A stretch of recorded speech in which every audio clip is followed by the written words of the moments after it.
بسم الله الرحمن الرحيم.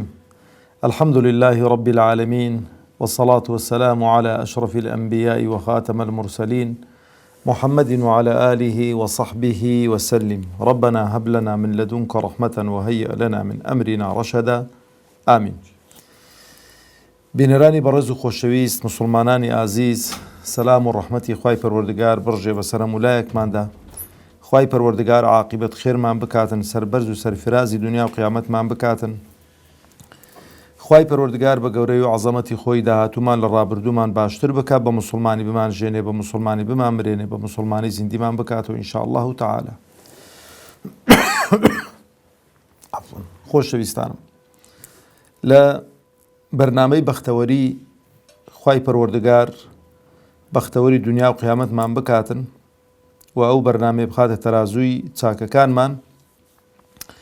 لە حەڵقەی ئەمڕۆماندا دەچینە خزمەت فەرمودەیەکی پێغەمبەری خوا عەلەیهی سەڵات وسەلام کە ئیمامی ئەحمەد بۆمان ڕیوایەت دەکا لە ئەبوو دەری غەفاری ڕەزا و ڕەحمەتی خوای لەسەر بێ. طبعاً ئەبوو دەڕ یەکێکە لە سەحابە هەرە خۆشەویستەکانی پێغەمبەری خوا عەلەیهی سەڵات وسەلام و هم پیغمبر علیه الصلاة والسلام ابو ذر زور خوش ویستوه و هم ابو ذرش پیغمبر علیه الصلاة والسلام لخوی زیاتر خوش ویستوه. لبرو کاتێک ابو ذر او فرمودەیە لە پیغمبر علیه الصلاة والسلام ڕیوایەت دەکا دەفەرمێ ئەمەڕەنی خەلیلی. طبعا خولت قیمەی خۆشەویستی و محەبەتە. ئەمری پێکردوم خۆشەویستەکەی خۆم صلی الله عليه وسلم بسبع. فەرمووی ئەمری پێکردوم کە حەوت شتان بکەم لە ژیانی خۆمدا کە هەر حەوتیان دەبنە مایەی بەختەوەری ئینسان. ئینسان بەختەوەر دەکەن لە دنیادا و ئەو بەختەوەریەش دەبێتە مایەی وەکو گوتمان ئینسان هەم لە ڕووی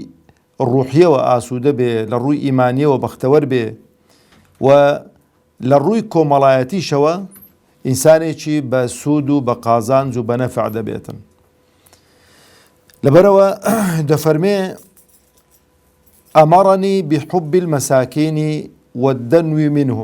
والدنو منهم. دەفەرمێ پێغەمبەری خوا عەلەیهی سەڵات وسەلام ئەمری پێکردوم کە خەڵکی فەقیر و هەژارم خۆش بوێ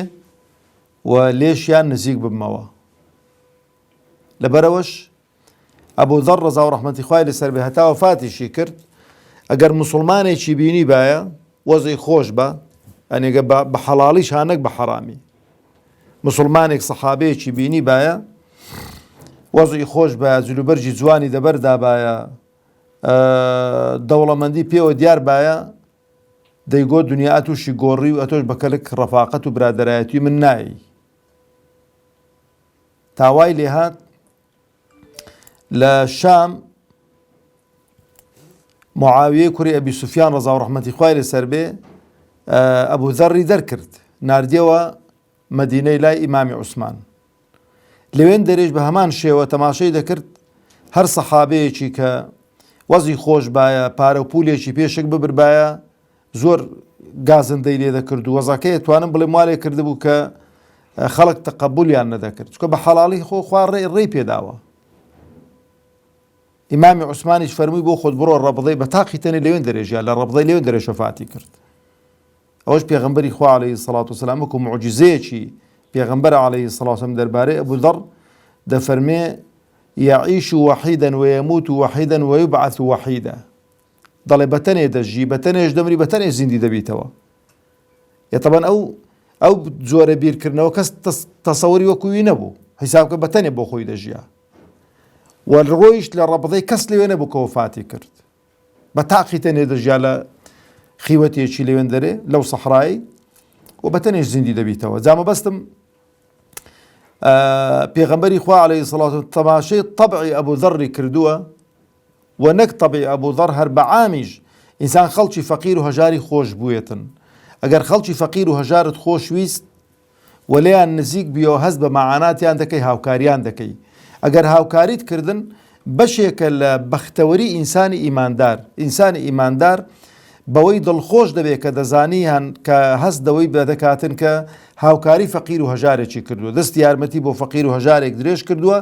ئەو ئینسانە هەست بە ئیطمئنانیەتی دڵ دەکا، هەست بە خۆشگوزەرانی دەکا، هەست بە مەحەبەت و خۆشەویستیەکی زۆر دەکاتن. ئەو جا دەفەرمێ وەئەمەڕەنی ئەن ئەنظوڕە ئیلا من هو دونی ولا ئەنظوڕە ئیلا من هو فەوقی. ئەو زۆر مهمە بۆ ئینسان بەختەوەر بێ. لە دەرسەکانی ڕابردووش لە هەندێک بابەتدا نەوعەنما ئەو خاڵە بەڵام بەو شێوەمان ئەوە نەکردووە تا ئەو توێ نەکردووە. دەفەرمێ ئەمری پێکردووم پێغەمبەری خوا عەلەیهی سەڵات وسەلام کە تەماشەی لە ژیانی دنیادا تەماشەی خەڵکی خوارە خۆم کەم، یعنی ئەوەی کە لە من وەزعیان خراپترە، ئەوەی کە وەزعی لە من شەپڕێوترە، ئەوەی لە من شوڕترە. چکە دائیمەن ئەگە تو بتوێ سوکنایی دڵی خۆت بێنی، ئەگە بتوێ بەختەوەر بی، تەماشەی لە ڕووی دنیاییەوە تەماشەی خەڵکی سەروی خۆت مەکە لە ڕووی دەوڵەمەندی و خواپێداوی و یعنی تو پایسکلێکت هەیە تەماشەکەی کابرا سیارەیەکی ئاخر مۆدیلی دەبندایە بڵێ ئەدی لۆ منەوەم پێنی ئاخر وەڵا دڵت دەتەقیتن، ناڕحەت دەبی، بەس بڵێ خوایە لەو خوای بە زیادی بی ئەتۆ پایسکلێکت پێ بە سەدان کەسی دەبینی لە تەنیشتە تودا دەڕۆن بە پێیان دەڕۆن، پایسکلیان پێ نییە، بڵێ من زۆر لەوان باشترم، ئەها من پایسکلم پێوان هیچیان پێ نییە. دائیمەن با قاعیدەیەک بێ شتی خۆمان لە هەموو شتی خەڵکی پێ باشتر بێت، ئەوەتان نفکر نەچێت. ئەو شتێک کە خوا پێی داوین لای هەموو خەڵکمان پێ باشتر بێت. شڕە سیارەیەکت هەیە لە ئاخر مۆدیلی سیارەی خەڵکت پێ باشتر بێتن، ئەوەی ئیتووە دڵی بەوەی خۆشکە، دڵت بەوەی خۆش بێ، نەک کابرا ناشکر بێت و ئیدی کەشی پێدەستە بەر نەکرێت و پێی نەکڕێتن، ئەها تووشی نەخۆشی نەفسی دەبیتن. بەسەکە بڵێ الحەمدوللا خوا زۆر شکر چانیە ئەمنەوەم هەیە. خەڵک کوڕە خەڵکێ بە پێیانیش خوای گەورە پێشی لێ وەرگرتوونەوە، ئیسەقەتیشان ناتوانێت بە پێیانیش بڕواتن. چانیە ئەمنەوە مەڕکەبێکم هێسواری دەمو دەڕویان کابرا قالبی ساغە لاقی ساغن، تووشی هیچ نەخۆشیەکی نەبووە. جا ئەو تەماشەکردنی خەڵکێک کە لە خوارە خۆتە زۆر گرنگە دەرسێکە بۆ ئینسانی، ئینسان پێی وە بەختەوەر دەبێت دەڵێ الحەمدوللا خوایە خۆ من تەفزیل داوم، ئەمنت بەختەوەر کردووم، فەزائیلی زۆرت بە من بەخشیوە بە خەڵکی دیکەت نەداوە. تەماشەی سەروی خۆت مەکە بەڵام بە پێچەوانەوە لە ڕووی دینداری و موسڵمانێتی و تەقواوە قەت تەماشەی خوار خۆت نەکەی. نەڵێ جاکۆرە خۆچانیە من هات کابرا دەبینی مەسەلەن نوێژێ ناکانەس هەندێکە دەڵێت خۆ بچ فڵان کەسینی مەشروبی بخۆمەوە یان وچی گۆتی قمارێ بکەم. کۆمەڵە سیفاتێکی کابرا بۆ خۆی بڕیار دەداتن کە بەڕاستی لەوی ناوەشێنەوە ئەو کۆمەڵە سیفاتانە. بەس تەماشەی خەڵکی دیکەکە لە ڕووی دینداری و موسڵمانێتیەوە. کاکە فڵان کەس شەو نوێژاکە ئەمن شەو نوێژم نین، فڵان کەس دووشەم و پێنجشەمان بە ڕۆژوو دەبێن بە ڕۆژوو نیم، فڵان کەس بەردەوام زوبانی بە پارا و بە زیکری خوای پەروەردگار ئەمنە و زیکرەم نییە، فڵان کەس ویردی قورئان خوێندنی هەموو ڕۆژێک جزوێک دوو جزو قورئان دەخوێنێ من نیتم، با چاو لەوی بکەمە من. بەزبێی خۆت بشو بهێنی بە خەڵکێکی فاسق و فاجر و بڵێ وەڵا جا من کوڕەچانیە من باشم، ئەمن وەچی گوتێکە تاک نوێژیشم بچن خۆ من دزیان ناکەم. من جارێک لەگەڵ بەرپرسێکی ئەوە هەندێک قسەی خێرم بۆ کردن، بەرپرسێکی باڵای ئەو وڵاتی ئێمە ئێستاش لە کۆتایی قسەکان وتی مامۆستا موسڵمانی وا هەیە دزیە دەکا و نوێژێ دەکا و دزیە دەکا و قەتڵێش دەکاتن. جا گوتمە تۆ چیوان مەبە، ئەتۆ نوێژێ بکە و بۆ خوا بسوڵحێ نە قەتڵێش بکە و نە دزیەش بکە. کاک خۆخوانەی گوتووە خەڵکی نە دزیە بکەن و قەتڵێ بکەن و بە ڕۆژوش بن و نوێژێش بکەن. خوای گەورە فەرمی تو نوێژێ بکەن و بە ڕۆژوو بن و قەتڵێ مەکەن و دزیەش مەکەن. بۆ ئەمە مەسەلەن موسڵمانێکی لار و خوار و موسڵمانێک کە بۆ خوا نەسوڵحاوە بیکەینە پێشەنگ بۆ خۆمان. خوای گەورە دەفەرمی وەلەکم فی ڕەسوول الله ئوسوەتون حەسەنە. پێغەمبەر عەلەیهی سەڵات وسەلام بۆ ئێمە پێشەوا و قائیدە و پێغەمبەر عەلەیهی سەڵات دەبێت چاوی لێ بکەین. ئەو خاڵە خاڵێکی زۆر گرینگە بۆی کە ئینسان بەختەوەر بێ. خۆشەویستانم، چێ دەکەی قودوەی خۆت؟ چێ دەکەی پێشەوای خۆت؟ چاو لە چێ دەکەی؟ پێغەمبەری خوا عەلەیهی سەڵاتو وسەلام مەعالیمێکی بۆ داناوین لە ڕێی ئەبوو ذەڕەوە لە ئوموری دنیا تەماشای خەڵکی خوارە خۆت کە بەختەوەر دەبی دەچیوە دەڵێ منداڵانیش نسحەت دەکەی دایکی منداڵان ئەمە زەحمان زۆر باشە فڵان کە جیرانەمان ئاوا هەندە فەقیر و هەژارە فڵان کە جیرانەمان ئاوایە فڵان کە جیرانەمان ئاوایە فڵان کە موسڵمانە ئاوایە ئەوانیش سوکنایی دڵیان دێتن بەڵام ئەدێگە چوویەوە فڵان کە ماڵە دەوڵەمەندە ئاوا فڵان کە ماڵە دەوڵەمەندە ئاوا ژیانی منداڵەکانیش تاڵ دەکەی لەبەرەوە زۆر گرنگە ئینسان بزانیتن چۆن هەڵسوکەوت دەکات لەو خاڵەیدا خاڵی دیکە کە دەفەرمێوە ئەمەڕەنی ئەن ئەصیلە الرەحمە وئین ئودبرت پێغەمبەر عەلەیهی سەڵاتو وسەلام ئەمری پێ کردووم کە سیلەی ڕەحمی خۆم بکەم ئەگەر پشتیشیان تێکردم بەڕێزانم ئەو خاڵش یەکێکە لەو خاڵانێک کە هەم ئینسان بەختەوەر دەکات و هەم بەرەکەت داوێتە ڕزق و ڕۆزی ئینسان و هەم بەرەکەت داوێتە تەمەنی ئینسان لەبەرەوەی سیلەی ڕەحم ئاگاتان لێبیتن واجبە سیلەی ڕەحم چییە؟ واجبە یعنی دەبێ بەردەوام سەردانی ماڵی براکانت مامەکانت خاڵەکانت پورزاکانت ئەوانەی کە قەرابەتیان هەیە لەگەڵە تۆ ئەوانەی کە قەرابەتیان هەیە لە تۆ نزیکن خزمایەتیان هەیە ئەوە منەتی تێدا نییە واجبە لەسەرت دەبێ ناوە سەردانیان بکەی و بەسەریان بکەی و ئەحواڵیان بپرسی و بەلای کەمی دڵیان خۆشکەی بە قسەیەکی باش ئەوە واجبە ئەوە منەتی تێدا نییە حتا ها پێغەمبەری خوا عەلەیهی سەڵاتو وسەلام سەحابەیەک دێتە لای دەفەرمێ پێغەمبەری خوا من خزمەکانم سەردانیان دەکەم بە سەردانم ناکەن بەردەوام بم دەفەرمێ ئەوەی کە ئەتوو دەیڵێ ئەگەر وا بێ کە ئەنەما چۆنە تۆ بڵێ شتێکیان دەچاوان دەکەی کلە هەر شتێکی هەیە کە بە دموچاوانیاندا دەدەی خەل لە بە دموچاوانیاندا دەکەی بەردەوام بە ئەتۆ لەسەری ئەوان ئەگە سەردانی شت نەکەن ئەتۆ سەردانی وان بکە ئەو ڕۆکە بە تایبەتی بەداخۆ دەڵێم لەو جیلەی کە ئێستانە کە دروست بۆ سیلەی ڕەحم زۆر کەم بۆ هەر نەک زۆر کەم بۆ وای لێ دێکە وردە وردە نەمێنیتن تەسەوڕکەن برا تااقەتی نییە سەردانی ماڵی برای کە ئەگەر مەسلحەتێکی دەگەڵدانە بێ مەسلحەتێکی دنیای دەگەڵدانە بێتن منداڵەکان بە تایبەتی کە پێگەیشتون زۆربەی زۆری ئەو گەنج و شەبابانەی کە پێگەیشتون خزمەکانی خۆیان ناناسن خاڵۆزای خۆی ناناسێ پورزای خۆی ناناسێ بۆ چووکە هەمووی ژیانی کردوتە بەرژەوەندی و مەسلحەت بەرژەوەندی و مەسلحەتی لەگەڵ دەکا کە خزمتە واجبە لەسەرت سەردانی بکەی چۆن دەکرێت سەری لێ ببڕی چۆن دەبێت بەسەری نەکەیتەوە لەبەرەوەش ئەوەی کە سیلەی ڕەحم بکات و ئەوەی کە سەردانی خزمەکانی بکە ئەوە خاڵێکی بۆ خۆی تۆمار کردو کە هەم لە دنیا بەختەوەر دەبێ هەم لە دوا ڕۆژیشدا خوای پەروەردگار تەبارەک و تەعالا بەختەوەری دەکاتن و ئەوجا خاڵێکی دیکە کە بەڕاستی و خاڵە زۆر قورسە هەرچەندە بەو خوای خاڵێکی زۆر گرنگە بۆ بەختەوەری ئینسانی ئەویش دەفەرمێ وەئەمەڕنی ئەللا ئەسئەلە ئەحەدەن شەیئا ئەبوو ذەڕێکێک لەوانە بووە کە پێغەمبەری خوا عەلەیهی سەڵاتو وسەلام